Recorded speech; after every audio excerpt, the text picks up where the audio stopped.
eu acho que passado já esse período, tá certo, em que o golpe foi concretizado, né, infelizmente, né, fica muito claro, absolutamente claro, para quem ainda duvidava, para muitos de nós não, que na verdade nós tínhamos um golpe para a implantação do que eu chamo um programa máximo da burguesia, tá?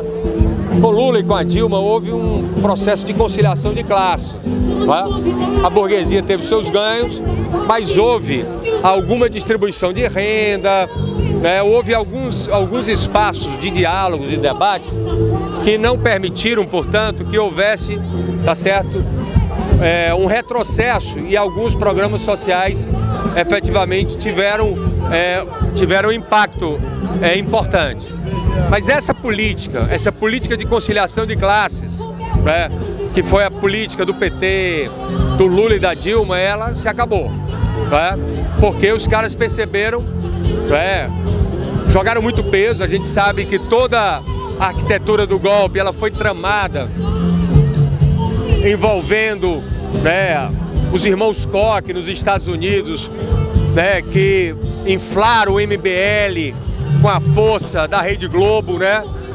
Isso com um judiciário que estava totalmente já ganho para essa situação, desde o Moro até o Supremo, né? E com aquela maioria que foi dada no Congresso Nacional. Então nós estamos vendo nesses últimos tempos derrotas que são derrotas muito importantes, são derrotas terríveis, né? Eu diria importantes porque importam, mas são terríveis para a sociedade brasileira, para a democracia, para os trabalhadores e para o povo, né?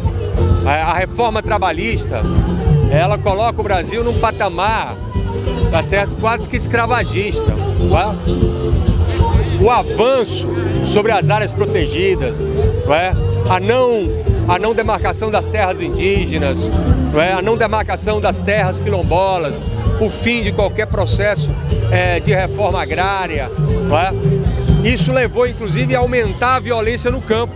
A violência no campo hoje, ela está em patamares absurdos, né? O Brasil hoje é um país onde ambientalistas, se você colocar os ambientalistas, na verdade, são os que estão lutando contra as barragens, são os que estão lutando pelas terras indígenas, são os que estão lutando pela água, né? O Brasil hoje é o país mais perigoso do mundo, né? É como se desse essa senha. E esse Congresso dominado aí faz com que nós tivemos a vergonhosa, né, rejeição da denúncia, né, por parte da Comissão de Constituição e Justiça. O fato é que nós estamos num momento muito difícil.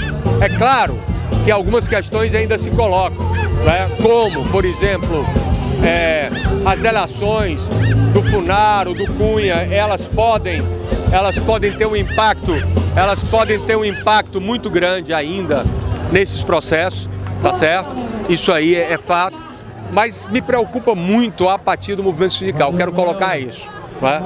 Uma parte do movimento sindical preferiu, tá certo, fazer uma negociação com o governo para manter o imposto sindical do que fazer um enfrentamento grande com relação à reforma trabalhista. O fato é que o governo teve uma sobrevida nos últimos dias, mas o jogo não acabou, né? O jogo não acabou, é preciso retomar as grandes manifestações.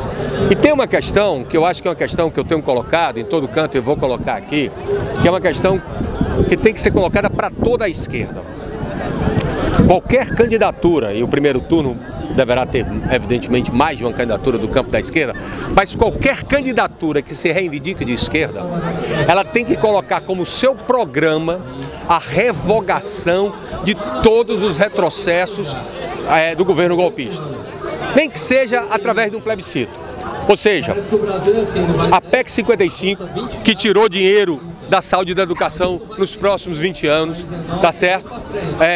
A reforma trabalhista, a reforma previdenciária, todo o retrocesso na área socioambiental, todo o retrocesso na área de direitos humanos, todos esses retrocessos, um governo que se reivindique de esquerda tem que plebiscitar. O programa dele é o seguinte: essas reformas foram de um governo ilegítimo E, portanto, o meu programa vai ser a revogação dessas reformas, para que a gente possa recuperar o terreno que foi perdido. É isso que eu penso. Eu acho que o jogo ainda não está terminado, nós temos muita briga ainda pela frente, é preciso retomar as mobilizações sociais.